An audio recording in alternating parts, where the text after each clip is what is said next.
Hi, Roy here. Thought I'd pop in with a few thoughts about what might happen in September on this channel.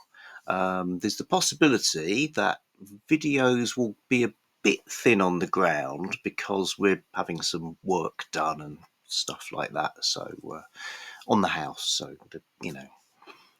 got to prepare for that, and it'll be happening. But some things are definite. Well, one thing is, the very beginning of September, there will be not one but two really exciting announcements. So, event announcements to come. Watch this space on September the 1st.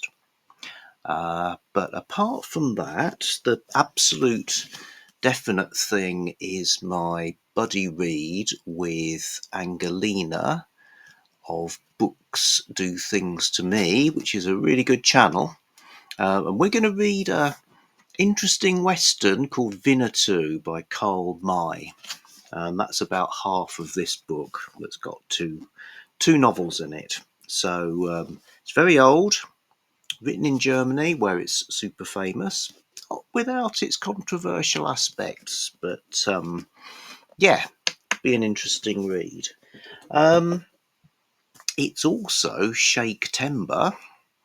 So that's the month celebrating Shakespeare and exploring Shakespeare's works. Hosts Kelly, Books I'm Not Reading, Justin, Old Blues Chapter and Verse, and Nicole, Day of Small Things.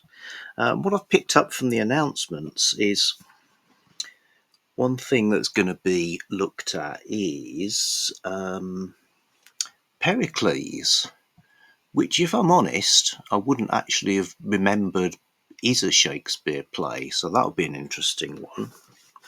Then Measure for Measure, I have heard about, but I'm not sure I've ever seen it, so that'll be good. And then broadening out a little bit with a Christopher Marlowe, not Dr. Faustus, it's Edward II. So interested in that. Last year, I think it was last year, read a lot of history plays and watched them as well, and read a book about Shakespeare's kings. So adding another king into the mix, albeit from Marlowe rather than Shakespeare, looks like a good plan. Then on my own account, in the slipstream of Shaketember, I've got a couple of books with Shakespeare themes. A Sweet Valley High book called She's Not What She Seems, Shakespearean tragedy. So Jessica, one of the twins, is playing Lady Macbeth, and she's got a timid new transfer student who idolises her. She's in the mix there, but she seems to be, maybe she isn't what she seems. So there you go, a Sweet Valley High book centering around a high school production of Macbeth. Also, Nancy Drew Diaries. I think these diaries ones are a sort of middle grade version of the famous girl detective. Having just one video ago, I think, vowed never to read middle grade again, but it's Nancy Drew, so she gets a pass. Superstitions of the Scottish play. So obviously all American schools do nothing but put on versions of Macbeth, and here it is,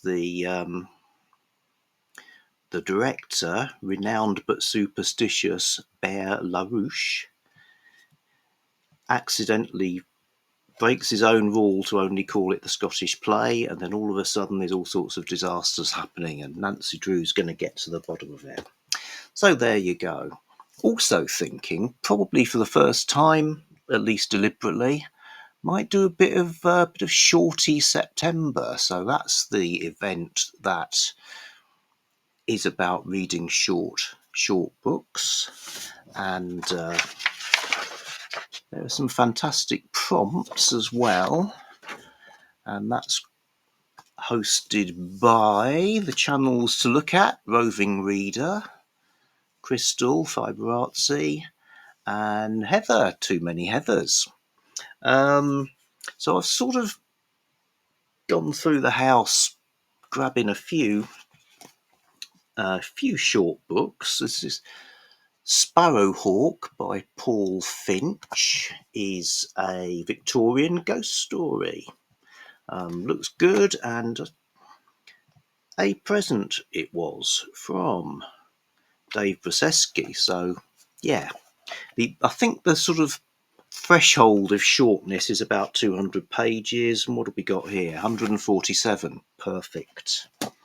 Now, I'm not renowned for my extensive reading of the Booker long list, but I did pick up Seascraper by Benjamin Wood, and let's see, 160 pages, so that could be good as well.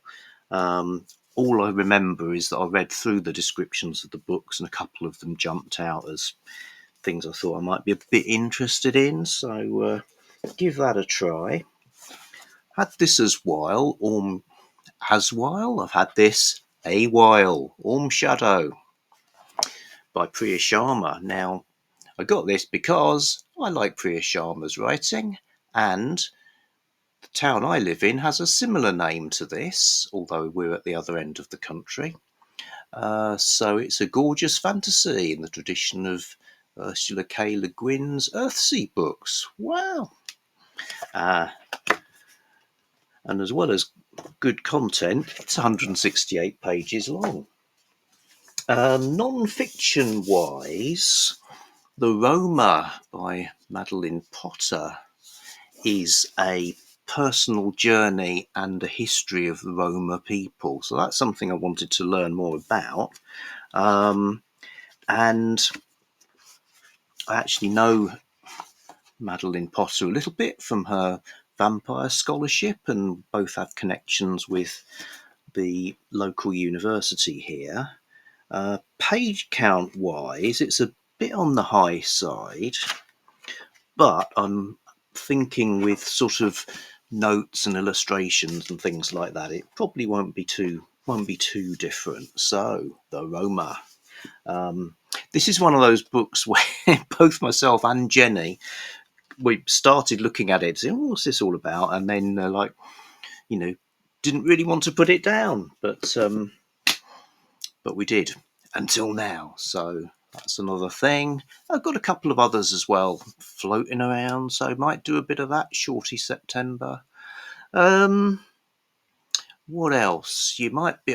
it also, again, with the hoping I get to do the videos I want to do, as well as announcements, I'd like to do TBRs and such like for the events that I'm shortly going to tell you about. And I guess I've still got to wrap up a little bit of Garb August. I'm just on my last book there. I've got to tell you, I'm a bit trashed out at the moment, so kind of looking forward to some of this stuff, like, from trash to Shakespeare, to sort of change things up a bit. You might be wondering, I can't believe anybody actually keeps score, but what happened to Jane Austen July? Well, I'll tell you, Jane Austen July was sort of both Jennie and myself did it. We both read some things, not always the same thing. So the idea is we do that together, and the stars have not been in alignment for Jennie to be participating for a while, so just haven't got around to it. So still planning at some point to talk about Jane Austen, but you can't do everything, can you? So that's September. German Western, short books, William Shakespeare, and closely related playwrights. Right, I'll be back soon with something else.